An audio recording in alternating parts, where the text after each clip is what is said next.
എല്ലാവർക്കും നമസ്കാരം. നമ്മുടെ പുതിയൊരു അധ്യായത്തിലേക്ക് ഏവർക്കും സ്വാഗതം. നമ്മൾ സാമ്പത്തിക അഭിവൃദ്ധിക്ക് വേണ്ടിയിട്ട് നിരവധിയായിട്ടുള്ള കാര്യങ്ങൾ ചെയ്യാറുണ്ട്. തീർച്ചയായിട്ടും ഈ ഒരു കാര്യം കൂടി ഒന്ന് ചെയ്തു നോക്കൂ. നിങ്ങൾ ഒരുപക്ഷേ കേട്ടിട്ടുള്ള ആൾക്കാരുണ്ടാവും, ഇല്ലാത്തവരുണ്ടാവും. ആമ മോതിരത്തെക്കുറിച്ച്, ഭഗവാന്റെ കൂർമാവതാരത്തെക്കുറിച്ചൊക്കെ അറിയാലോ. മാത്രമല്ല, ചൈനീസ് വിശ്വാസപ്രകാരം ആമ വീട്ടിൽ നമ്മൾ പല സ്ഥലങ്ങളിലും ആമയെ വളർത്തുന്ന ആൾക്കാരുണ്ട്. ചെറിയ ടാങ്കിലൊക്കെ ആക്കിയിട്ട് ആമയെ വളർത്തുന്നവരുണ്ട്, നമ്മുടെ ആയുസ്സിനും ആരോഗ്യത്തിനും ഐശ്വര്യത്തിനും വേണ്ടിയിട്ട്.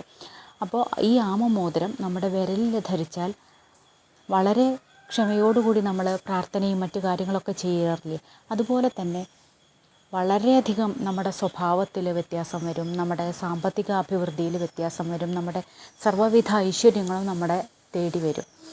പക്ഷേ ധരിച്ച ഉടനെ തന്നെ വരുമെന്ന് വിചാരിക്കരുത്. ക്ഷമയോടുകൂടി കാത്തിരിക്കണം. ആമ വളരെ ക്ഷമയോട് കൂടിയിട്ട് തൻ്റെ ലക്ഷ്യസ്ഥാനത്തെത്തുന്ന ഒരാളാണല്ലോ. അതുപോലെ തന്നെ നമ്മൾ ക്ഷമയോടുകൂടി, എന്തിനും ക്ഷമ വേണം. അങ്ങനെ ക്ഷമയോടുകൂടി നമ്മുടെ ഈ മോതിരമൊക്കെ ധരിച്ച് നമ്മൾ മറ്റ് ചെയ്യുന്ന പ്രാർത്ഥനകളും മറ്റു കാര്യങ്ങളൊക്കെ ചെയ്ത് ഈ മോതിരം കൂടി ധരിച്ചു നോക്കൂ. എല്ലാ വിധത്തിലുള്ള ഐശ്വര്യവും അനുഗ്രഹവും ഒക്കെ നമ്മളെ തേടി വരും. ഇനി ഈ മോതിരം ധരിക്കേണ്ടത് എങ്ങനെയാണെന്ന് വെച്ചാൽ, വ്യാഴാഴ്ച ദിവസങ്ങളിൽ ഈ മോതിരം വാങ്ങി നമ്മളത് എന്ത് കാര്യവും കടയിൽ നിന്ന് വാങ്ങി ഉടനെ തന്നെ ധരിക്കരുത്. അതൊന്ന് ശുദ്ധമാക്കിയിട്ട് വേണം. അന്നത്തെ ദിവസം മുഴുവൻ തുളസി ഇട്ട വെള്ളത്തിൽ പൂജാമുറിയിൽ സൂക്ഷിച്ച് വയ്ക്കുക. പിറ്റേ ദിവസം വെള്ളിയാഴ്ച ദേവിക്ക് വളരെ വിശേഷപ്പെട്ട ദിവസമാണ്. ആ ദിവസം ഈ മോതിരം എടുത്ത് ഭക്തിയോടുകൂടി ഈ മോതിരം നമ്മുടെ വിരലിലിടുക. ഇങ്ങനെയൊന്ന് ചെയ്തു നോക്കൂ. കാരണം നമ്മൾ ഒരുപാട് കാര്യങ്ങൾ ചെയ്യുന്നുണ്ടല്ലോ. അപ്പോൾ ഇതൊക്കെ നമുക്ക് ദോഷം വരുത്തുന്ന കാര്യങ്ങളല്ലാത്തതുകൊണ്ട് നമുക്ക് ചെയ്യാവുന്നതാണ്.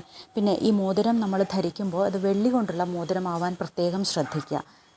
മറ്റ് ലോഹങ്ങളിലൊക്കെ കിട്ടുമായിരിക്കും, എങ്കിൽ പോലും വെള്ളിയാണ് ഏറ്റവും ഉത്തമമായിട്ടുള്ള ലോഹം. ഇത് സ്ത്രീകൾ ഇടത് മോതിര വിരലിലും പുരുഷന്മാർ വലത് കൈയിലെ ചൂണ്ടുവിരലിലുമാണ് ധരിക്കേണ്ടത്. ഈ ആമ നമ്മുടെ ശരീരത്തേക്ക് കയറി വരുന്ന പോലെ വേണം ഇത് ധരിക്കാനായിട്ട്. തിരിച്ചല്ല, ആമ നമ്മുടെ ശരീരത്തിലേക്ക് കയറി വരുന്ന രൂപത്തിൽ വേണം നമ്മളിത് ധരിക്കാനായിട്ട്. അമ്മയുടെ ആ തലഭാഗം നമ്മളെ നോക്കുന്ന പോലെ വേണം ധരിക്കാനായിട്ട്. ഇങ്ങനെയൊന്ന് ധരിച്ചു നോക്കൂ. എല്ലാ വിധത്തിലുള്ള ഐശ്വര്യങ്ങളും നമ്മളെ തേടി വന്നോളും. എന്തിനും ക്ഷമ ആവശ്യമായതുകൊണ്ട് തന്നെ നമ്മൾ ധരിച്ച് 1-2 ദിവസം, 1-2 ആഴ്ച, ചിലപ്പോൾ 1-2 മാസം കഴിഞ്ഞാലും ചിലപ്പോൾ നമ്മൾ വിചാരിച്ചത്ര ഒന്നും ലഭിച്ചു എന്ന് വരില്ല. പക്ഷേ ക്ഷമയോടുകൂടി കാത്തിരിക്കൂ. എല്ലാം നിങ്ങളെ തേടി വരും. എല്ലാ വിധത്തിലുള്ള ഐശ്വര്യങ്ങളും നിങ്ങളെ തേടി വരും. എല്ലാവർക്കും എല്ലാ വിധത്തിലുള്ള ഐശ്വര്യവും സമ്പത്തും സുഖവും സമാധാനവും എല്ലാം ഉണ്ടാവട്ടെ എന്ന പ്രാർത്ഥനയോടുകൂടി എല്ലാവർക്കും നന്ദി, നമസ്കാരം.